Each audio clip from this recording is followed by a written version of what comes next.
মনে হয় প্রায় এক যুগ পর আমি ভিডিওটা আপলোড করছি। আগের ভিডিওতেই বলেছিলাম যে আমি মামার বাড়িতে এসেছিলাম পুজো উপলক্ষে। তো এটা হলো তার পরের দিন। আমরা গিয়েছিলাম হিলির চড়ক কালী মায়ের মন্দিরে পুজো দিতে। এসেই প্রথমে মামিরা মাকে ডালা ভোগ দিল, সাথে সবাই মিষ্টি ভোগও দিয়েছিলাম। তারপর আমরা অনেকক্ষণ বসে গল্প করছিলাম। আর এখানে না চড়ক মায়ের সাথে সাথে আরও অনেক ঠাকুরেরও পুজো হচ্ছিল, তাই পুরো মন্দিরটাও ঘুরে ঘুরে দেখছিলাম আর ভিডিও করছিলাম। আর একদম লাস্টে চড়ক যিনি ঘুরবেন তার জন্যও এখানে পুজো হচ্ছিল। আর ছোটোর থেকেই না কেন জানি না এসব দেখে আমার খুবই ভয় লাগে। তারপর পুজো দেখে চলে গেছিলাম ফুচকার দোকানে। প্রথমে ভেবেছিলাম খাবো না, কিন্তু ফুচকাটা এত টেস্টি ছিল যে না খেয়ে আর থাকতে পারলাম না।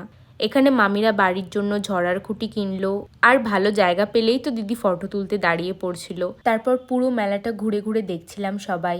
তারপরেই চলে এসেছিলাম মন্দিরের সামনে ভোগগুলো আনতে, কিন্তু গিয়েই দেখি আমাদের যে বড় প্যাকেটে মিষ্টি দিয়েছিল সেটাই হারিয়ে গেছে। কেন জানি না সেটা ওখানে আর পাওয়া যাচ্ছে না, তাই মন্দির থেকেই অল্প মিষ্টি প্রসাদ দিয়েছিল আমাদের। যাই হোক, প্রসাদ নিয়ে বেরিয়ে আসলাম। তো সামনেই এই দিদুনটার কাছ থেকে পাঁপড় নিয়ে মজা করতে করতে চলে আসলাম বাড়িতে। এসেই সবাই মিলে খেলাম একটা তরমুজ। তারপরে সন্ধেবেলা গিয়েছিলাম মাসিদের বাড়িতে বৌদিদের সাথে দেখা করতে। ওখানে পায়রাকাণ্ড শেষ হওয়ার পর সবার সাথে গল্প করে বেরিয়ে পড়লাম বড়দির বাড়িতে যাব জন্য।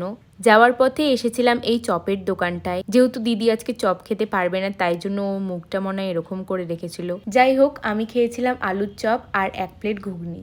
আজকে যেহেতু বাসন্তী পুজোর দশমী ছিল, তাই প্রতি বছরের মতো আজকেও ধুনুচি নাচের কম্পিটিশন হয়েছিল। আর বুনু তো খুবই সুন্দর নাচ করেছিল ধুনুচি নিয়ে, সাথে আরও বাচ্চারাও পার্টিসিপেট করেছিল। পাড়া থেকেই 3জন জাজ হিসাবে ছিল, আর অনেক পুরস্কারও ছিল। ছোটদের নাচের দলের কম্পিটিশনের পর বড়দের কম্পিটিশন শুরু হলো, যেখানে আমিও ফার্স্ট টাইম ধুনুচি নাচ করেছিলাম। আর আমার তো বেশ ভালো লেগেছে নাচ করতে।